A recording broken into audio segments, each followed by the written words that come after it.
الرحمن الرحیم۔ ایک حدیث پاک پھر سنیے۔ ایک یہودی نے حضرت ابو ہریرہ رضی اللہ تعالی عنہ سے کہا، یہ بھی کوئی نبی ہے جو ہگنے، موتنے، تھوکنے، سنکنے کی باتیں سکھاتے ہیں؟ انبیاء کرام کا تو بہت بڑا مرتبہ ہوتا ہے، تو بڑی اونچی اونچی باتیں سکھاتے ہیں۔ دیکھو، ہے نہیں دھوکہ دینے والی بات؟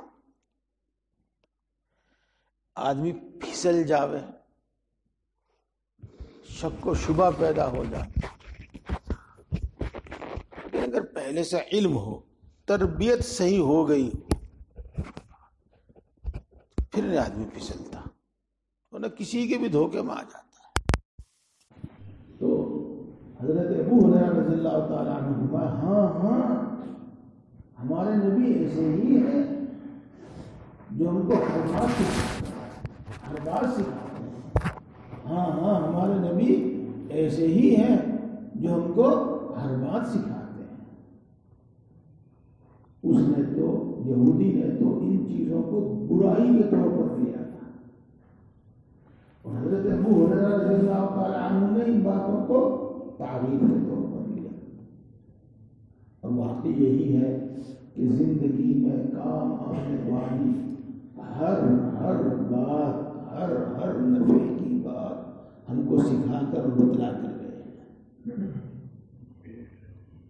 اور نقصان دینے والی باتوں سے ہمیں ڈرا کر گئے ہیں، آگاہ کر گئے ہیں۔ رسول اللہ صلی اللہ علیہ وسلم کی دو صفات جو قرآن پاک میں بیان کی گئی، خوب بیان کی گئی، بشیر اور نذیر۔ نذیر کے معنی کیا ہوتے ہیں؟ نذیر کے معنی ہوتے ہیں کہ جہاں جہاں تم کو نقصان ہو سکتا ہے، جس موقع پر جو کرنے سے تم کو تکلیف ہو سکتی ہے، پہلے ہی اس سے تمہیں آگاہ کر دیا، پہلے ہی اس سے متنبع کر دیا۔ ایسا مت کرنا، ایسا مت کرنا، اس کا یہ نقصان ہوگا۔ کہتے ہیں نذیر، بری باتوں سے ڈرا کر گئے ہیں، بچا کر گئے ہیں، ان کے برے انجام کو ہم بتا کر گئے ہیں، اور جو بھلا کام، اچھا کام انسان کے واسطے نفع دینے والا ہے، دنیا میں بھی آخرت میں بھی۔ میرے دوستوں، میں نے عرض کیا تھا، دنیا اور آخرت کی تقسیم تو صرف ہماری ہے، ورنہ انسان اللہ نے پیدا فرما دیا ہے، اب اس کی زندگی مسلسل ہے۔ بس اتنا ہی ہوگا کہ عالم دنیا سے عالم برزخ میں منتقل ہو جائے گا، اور عالم برزخ سے عالم آخرت میں منتقل ہو جائے گا، یہ رہے گا ہمیشہ۔ اور جو نفع دینے والے کام ہیں وہ اس کو ہمیشہ نفع دیں گے، اور جو نقصان دینے والے، تکلیف دینے والے کام ہیں وہ اس کو ہمیشہ تکلیف دیں گے، یعنی یہاں بھی عالم برزخ میں بھی، عالم آخرت میں بھی۔ تو دیکھو بھائیو، یوں تو الحمدللہ اللہ کے فضل سے بات نفع کی ہوتی ہے، رات بھی بڑے نفع کی بات ہوئی ہے۔ ہمیں صحابہ جیسا بننا ہے، ان کے نقش قدم پر چلنا ہے، ہمیں اس جیسا مومن بننا ہے جس مومن کا تذکرہ قرآن پاک میں ہے، جس مومن کا تذکرہ حدیث پاک میں ہے، کہ مومن کی صفات یہ ہوتی ہے اور مومن ایسا ہوتا ہے۔ اللہ کے رسول صلی اللہ علیہ وسلم کی تعلیمات سے بنتا ہے۔ اب سنو، دیکھو، ہو سکتا ہے اس میں سے کچھ باتیں پہلے پڑھ دی گئی ہوں، لیکن دوبارہ بھی پڑھ سکتی ہے۔ کسی کا عیب دیکھو تو اس کو چھپا دو، گاتے مت پھرو، دوسروں کے سامنے اس کو ذکر مت کرو، چھپا دو۔ دیکھو، یہاں پر جو باتیں بیان کی جا رہی ہیں وہ اکثر و بیشتر حدیث ہے. حدیث کا ایک ادب ہے، بیان کرنے کا ایک ادب ہے، اور پھر اس کو سمجھنا ہے. اس واسطے حدیث نہ ذکر کر کے اس کا حاصل، اس کا مفہوم بیان کرنا. حدیث پاک میں آیا ہے کہ جو شخص کسی کا عیب چھپائے گا، اللہ دنیا اور آخرت میں اس کا عیب چھپائے. اس لیے کسی کا عیب ذکر نہیں کرنا چاہیے، اس کو گاتے نہیں پھرنا چاہیے. آگے آ رہا ہے، یہ سنو. اگر در بدر کر سکو اور در بدر کرنے میں مصلحت ہو تو بس اندیکھی کر دو، نظر انداز. اور اگلی بات سنیے اور دھیان سے سنیے. آپ کے دل میں اس کا حق ہے، مثلا وہ آپ کا شاگرد ہے، آپ کا مرید ہے، آپ کا چھوٹا بھائی ہے، آپ کا دوست ہے، اور ایسی صورت میں یہ امید رہتی ہے کہ یہ میری بات سنے گا اور یہ میری بات سمجھے گا، یہ میری بات مانے گا، تو تنہائی میں اس کو نصیحت کرو، تنہائی میں اس کو سمجھاؤ. اور اگر یہ امید ہے، یہ خطرہ ہے کہ یہ میری بات سنے گا نہیں بلکہ میرے سے بحث کرنے لگے گا، بلکہ وہ میرے پہ الزام لگانے لگے گا، تو مت کہو اس کو، کچھ مت کہو. امر بالمعروف اور نہی عن المنکر کے کچھ آداب ہیں، ان میں سے ایک یہ بھی ہے. جیسے بہرحال آپ اس کو نصیحت کریں یا نہ کریں، لیکن اس کا عیب ظاہر مت کریں. ہاں، اس کے لیے دعا کریں، خیر خواہی سے اس کو نصیحت کریں. کسی کو سختی اور تنگی میں مبتلا دیکھو تو حتی الامکان اس کی مدد کرو. کسی کو بیمار دیکھا، کسی کو قرضے میں دبا ہوا دیکھا، کسی کو دیکھا کہ اس کے پاس خرچ زیادہ ہے، آمدنی کم ہے وغیرہ، تو اس طرح سے کہ اس کو اپنی ذلت اور توہین محسوس نہ ہو، اس کی مدد کرو. یعنی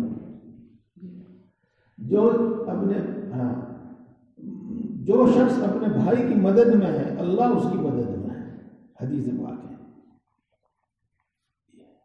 حتی الامکان اس کی مدد کرنی چاہیے. کسی کو حقیر مت سمجھو، کسی کو گھٹیا مت سمجھو، حقیر مت سمجھو. کچھ باتیں ہیں جو عام ہو رہی ہیں، عام، اور افسوس کی بات یہ ہے کہ ان باتوں کو کوئی سمجھانے اور بتانے والا بھی نہیں ہے. اگر کسی شخص کو کوئی بیماری پیش آ گئی، ارے ہاں، اپنی کرنی بھگت رہا، یہ اس کو حقیر سمجھنا ہے، اس کو حقیر سمجھنا ہے. ابھی ایک شخص کا ایک حادثے میں انتقال ہوا، تو یوں تو جا رہے اس کے پاس، ان کے گھر تسلی تعزیت کے واسطے مجمع میں بیٹھ رہے. وہاں سے جب اٹھ کے چلے کہتے ہیں، ارے بھائی اس نے بھی ات تار رکھی تھی، ات. ہاں، اس کے ساتھ تو یہ ہونا ہی تھا.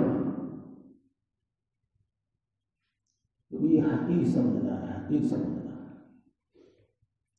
اور اب تو لوگوں سے ملنا جلنا بہت کم ہو گیا، لیکن اکثر باتیں اسی طرح کی سننے میں آتی ہیں. اگر کسی کی اولاد تنگی میں چلی گئی، زمین جائیداد بیچ دی، تو اس کے باپ کی برائیاں کرتے ہیں، ان کے باپ دادا کی برائیاں کرتے ہیں. حقیر سمجھنا اسی کو کہتے ہیں. نہیں، کسی کی جان مال عزت و آبرو کو نقصان مت پہنچاؤ. دیکھو یہ تین چیزیں ہیں، جان اور مال اور عزت و آبرو، سب کچھ ان کے اندر آ گیا. اگر آپ سمجھیں رسول اللہ صلی اللہ علیہ وسلم نے حجۃ الوداع میں اس پر بڑی تاکید فرمائی تھی، بڑی تاکید فرمائی تھی. اور اس سب کا حاصل یہ ہے کہ جس طریقے سے یہ شہر مکہ اور جس طریقے سے بیت اللہ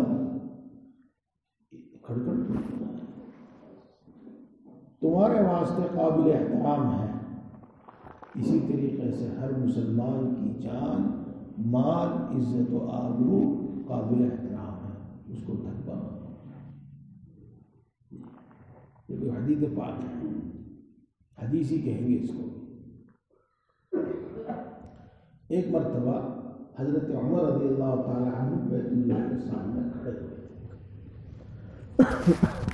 اور بیت اللہ کو خطاب کر کے کہہ رہے تھے کہ اے بیت اللہ، اے اللہ کے گھر، میں جانتا ہوں تیرا بڑا اونچا مقام ہے اور تیرا بڑا احترام ہے، بڑا احترام ہے، لیکن یاد رکھ ایک مومن سے زیادہ تیرا مقام اونچا نہیں ہے، ایک مومن سے زیادہ تیرا احترام نہیں ہے.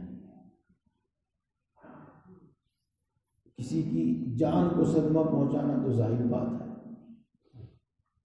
مال کو صدمہ پہنچانا بھی ظاہر بات ہے، عزت و آبرو کو صدمہ پہنچانا، اس پر تہمت لگانا، الزام لگانا، اگر اس سے، اس کی بیٹی سے، کسی سے کوئی حرکت ہو گئی ہے، اس کا موقع موقع پر ذکر کرنا،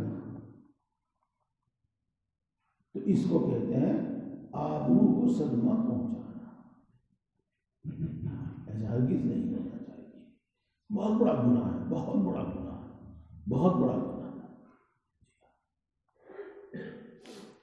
کسی کو تکلیف مت دو،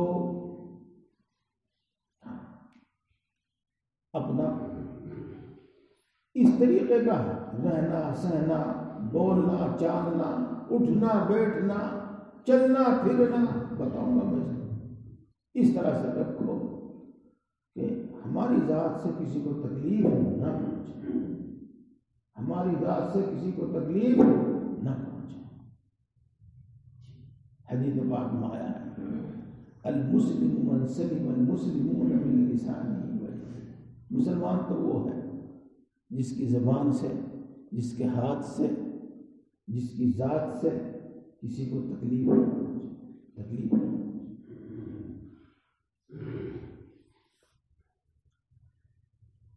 اسی طرح کے ایک موقع پر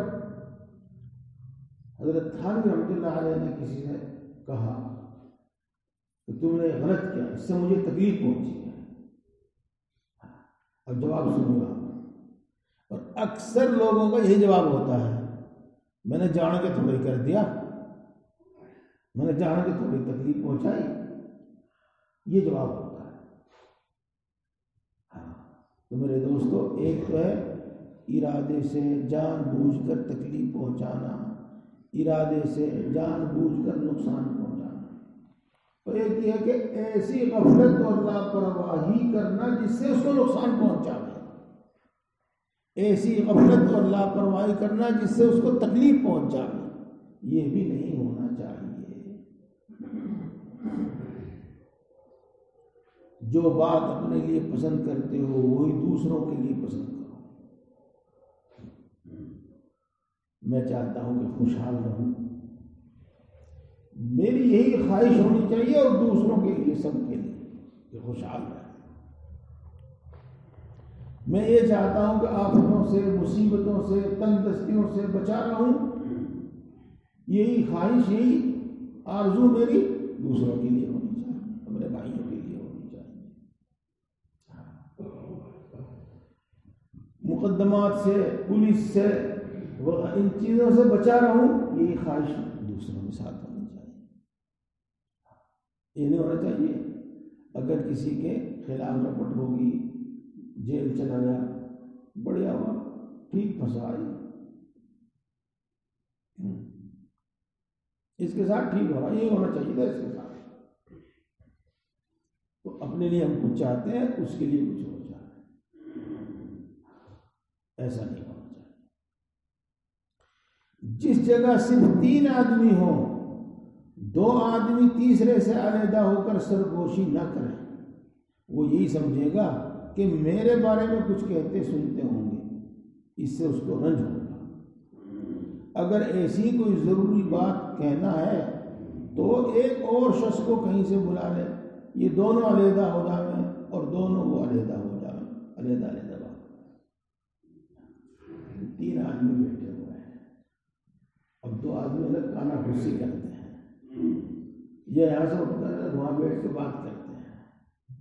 یہ تو دیکھو آپ سوچنا آپ کے دل میں کیا آئے گا. 2 باتوں میں سے ایک بات آ گئی، یہ تو یہ میری برائی کر رہے ہیں، یا کوئی ایسی بات کر رہے ہیں کہ اس کو مجھ سے چھپانا چاہتے ہیں، میرے پہ اعتماد نہیں، ان کو میرے پہ بھروسہ نہیں. یہ 2 بات ضرور آ گئی. تو ایسی صورتحال نہیں پیدا کرنی چاہیے. واقعی کوئی ایسی بات ہے، برائی تو کرنی نہیں ہے، لیکن واقعی ایسی بات ہے جو اس شخص سے چھپانی ہے، تو اس وقت مت کیجیے، پھر دوسرے وقت میں. سب کی خیر خواہی کرو، سب کا بھلا چاہو. زبان سے دعا کرو، یہ بھی خیر خواہی ہے. دل سے اس کے لیے بھلائی چاہو، یہ بھی خیر خواہی ہے. اس کو نیک اور بھلا مشورہ دے دو، یہ بھی خیر خواہی ہے. زبان سے، ہاتھ پاؤں سے اس کی جو مدد کر سکتے ہو کرو، یہ بھی خیر خواہی ہے.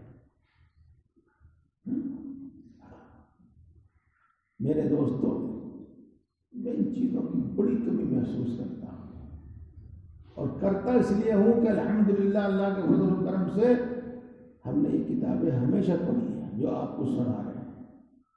ہمیشہ سنی، ہمیشہ پڑھی، اس لیے معلوم ہے. شادی بیاہ کے موقع پر اس کو غلط مشورہ دیتے ہیں، مکان بنانے کے موقع پر غلط مشورہ دیتے ہیں، اور جب بھی کوئی ایسا موقع آتا ہے تو غلط مشورہ دیتے ہیں. اور بھی کچھ نہیں تو اس کو شک میں مبتلا کر دیتے ہیں، اور بھی کچھ نہیں تو اس کے بھلے اور نفع کی بات اس کو نہیں بتاتے. دوستو ایک موقع پر نہیں، کتنے موقعوں پر اس کا تجربہ کیا. یہ بدخواہی ہے، برا چاہنا ہے، یہ مومن سے نہیں ہو سکتا. یہ کافروں والی صفت ہے جو ہمارے اندر ہے، جس کے اندر ہے. یہ منافقوں والی صفت ہے جس کے اندر ہے. دیکھو رسول اللہ صلی اللہ علیہ وسلم نے ارشاد فرمایا الدین النصیحہ، دین تو دوسروں کی خیر خواہی کا نام ہے. دیکھو اس میں الفاظ دیکھیے، الفاظ دیکھیے، اس کے دوسروں کی خیر خواہی کا نام دین ہے. یہ کیا؟ اور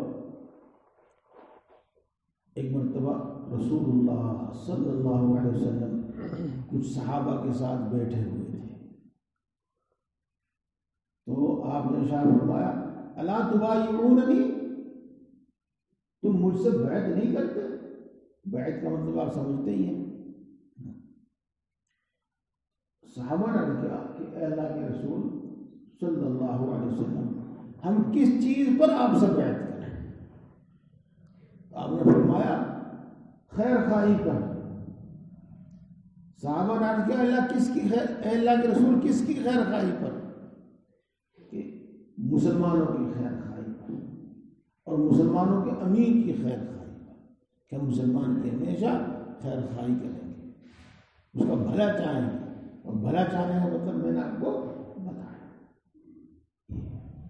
دوستو یہ ہے ایمانی صفات اور یہ ہے مومنانہ صفات. یہ پیدا کرو. یہ پیدا کیسے ہوں گی؟ جب آپ غلط صحبت میں بیٹھیں گے، غلط لوگوں کے پاس بیٹھیں گے، ان کی بات سنیں گے. کوئی موقع آنے تو بتاؤں گا سر یہ، اور پھر وہ اس کا برا کرے گا. تو ہمارے اندر بھی یہی بات پیدا ہو جائے گی، یہی بات پیدا ہو جائے گی. ایسے لوگوں میں رہیں گے، ایسی باتیں سنیں گے جیسی بات آپ یہاں سن رہے ہیں، تو انشاءاللہ یہ باتیں پیدا ہوں گی ہمارے اندر. تو ایک بات اور سنو، اور بڑے دھیان سے سنو اور مجھے دیکھو. اس وقت ہر گناہ میں کوئی نہ کوئی فائدہ ہے، سمجھا؟ اور ہر گناہ کا کوئی نہ کوئی عذر ہے، کوئی نہ کوئی وجہ ہے. میں تو یہ اس لیے کر رہا تھا، میں تو یہ اس لیے کر رہا، میں تو یہ اس لیے کر رہا. کوئی نہ کوئی وجہ، کوئی نہ کوئی عذر ہے اور کوئی نہ کوئی فائدہ ہے. لیکن اگر اس فائدے کی وجہ سے اور اس عذر کی وجہ سے وہ گناہ کرنا جائز اور درست ہوتا تو ہرگز ہمیں اس سے منع نہ کیا جاتا، ہرگز ہمیں اس سے روکا نہ جاتا. ان چیزوں کی تفصیل سمجھو، سنو، اور عمل کے وقت جو مشکل پیش آوے اور عمل کے وقت جو اشکال پیش آوے وہ اپنے شیخ سے رکھو، اپنے استاد شیخ کے سامنے رکھو.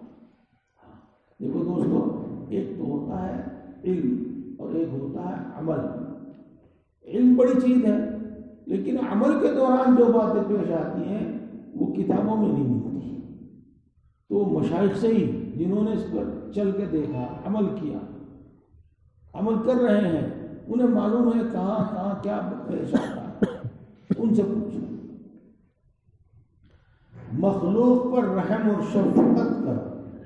مخلوق میں سب چیز آ گئی، جانور تک آ گئی، سب چیز آ گئی. دیکھو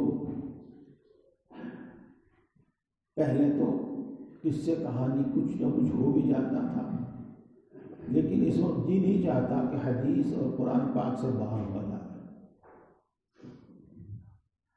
رسول اللہ صلی اللہ علیہ وسلم نے ارشاد فرمایا کہ تم سواری کے جانور پر بیٹھے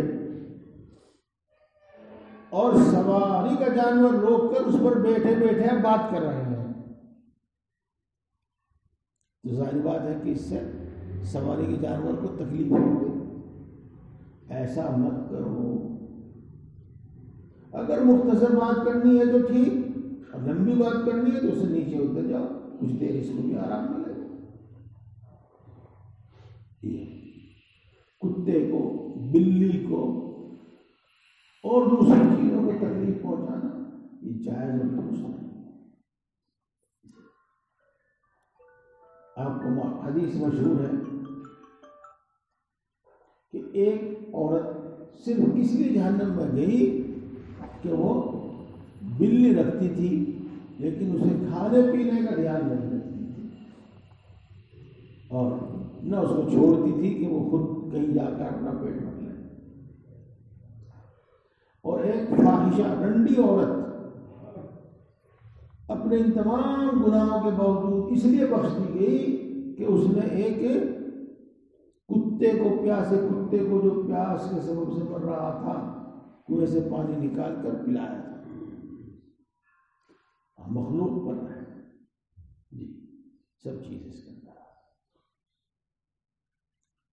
سب کی خیر خواہی کرو، مخلوق پر رحم و شفقت کرو، چھوٹوں پر مہربانی کرو، بڑوں کی تعظیم کرو، خصوصاً بوڑھوں کی. چھوٹوں پر مہربانی کرو. مہربانی کیسے؟ نمبر 1، ان کو معمولی باتوں پر ڈانٹو ڈپٹو مت. معمولی باتوں پر ان کو مت مارو، جس کا مطلب یہ ہوا کہ ان کی بہت ساری باتیں جہاں جو ہو سکے نظر انداز کرو، یہ شفقت کا تقاضا ہے۔ ان کو اچھی بات سکھاؤ، بتاؤ،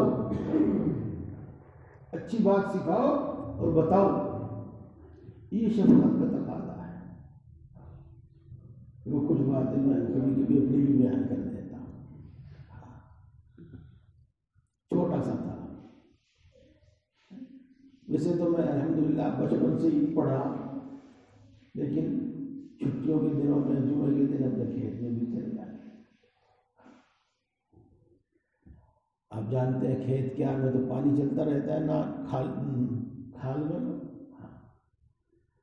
تو بہت مرتبہ ایسا ہوا کہ ادھر ادھر اپنا پاخانہ پیشاب کیا اور وہاں بیٹھے، کھال میں بیٹھے، اور وہیں سے ایک ہاتھ سے اپنا سارا استنجا سب دھو دھا کے، اور وہی ہاتھ یوں کر کے اور اٹھ کے چل دیے۔ یعنی ایک ہاتھ دھویا، دونوں ہاتھ نہیں دھوئے۔ وہاں ایک صاحب رہتے تھے، ہمارے پڑوسی تھے، انہوں نے مجھے بلایا اور یہ کہا بیٹا دونوں ہاتھ دھویا کرتے ہیں۔ وہ بات مجھے اب تک یاد ہے، اور الحمدللہ ثم الحمدللہ جب مجھے کبھی یاد آ جاتی ہے تو میں ان کو ثواب پہنچاتا ہوں۔ یہ ہے شفقت۔ جی ہاں، بڑوں کی تعظیم کرو، خصوصاً بوڑھوں کی تعظیم کرو۔ دیکھو انشاءاللہ عزیز یہیں سے اگلی مرتبہ پڑھوں گا، اس پر پھر دوبارہ کچھ بات کروں گا۔ بس آج میں ایک حدیث پاک سنانا چاہتا ہوں۔ اللہم لا یدرکنی زمان ولا یدرکو زمانا لا يتبع فيه الحليم ولا يستحيا فيه من الحليم لا يتبع فيه العليم ولا يستحيا فيه من الحليم۔ اے اللہ میں اس زمانے میں موجود نہ رہوں، میں وہ زمانہ نہ پاؤں، اور میرے صحابہ بھی وہ زمانہ نہ پانا۔ لا یدرکنی زمان ولا یدرکو زمان، جس میں اہل علم کی بات نہ مانی جائے اور جس میں بردبار آدمی کا لحاظ نہ کیا جائے۔ دیکھو اس کا مطلب یہ ہوا کہ دونوں کام بہت برے کام ہیں، بڑے ناپسندیدہ کام۔ اس واسطے بڑوں کا اکرام، بڑوں کے اکرام میں کیا شامل اور داخل ہے؟ مثلاً سلام کرو، مثلاً ان کو سہارا بٹھاؤ، اچھی جگہ بٹھاؤ، مثلاً کوئی خدمت ہو سکے کر دو، مثلاً وہ تمہیں ڈانٹے ڈپٹے غصہ کرے تو درگزر کر دو۔ یہ سب احترام میں شامل ہے۔ کوئی خدمت ہو سکے کر دو، یہ سب احترام میں شامل ہے۔ اچھے ادب کے الفاظ سے بولو، مذاق مت اڑاؤ بڑھاپے کا۔ اللہ تبارک و تعالیٰ ہم سب کو صحیح سمجھ اور عمل کی توفیق عطا فرمائے۔ دوستو یہاں الحمدللہ ثم الحمدللہ تقریباً 12 گھنٹے آپ کو نیک اور اچھی باتیں سننے کو بھی ملتی ہیں اور کچھ عمل بھی کیا جاتا ہے۔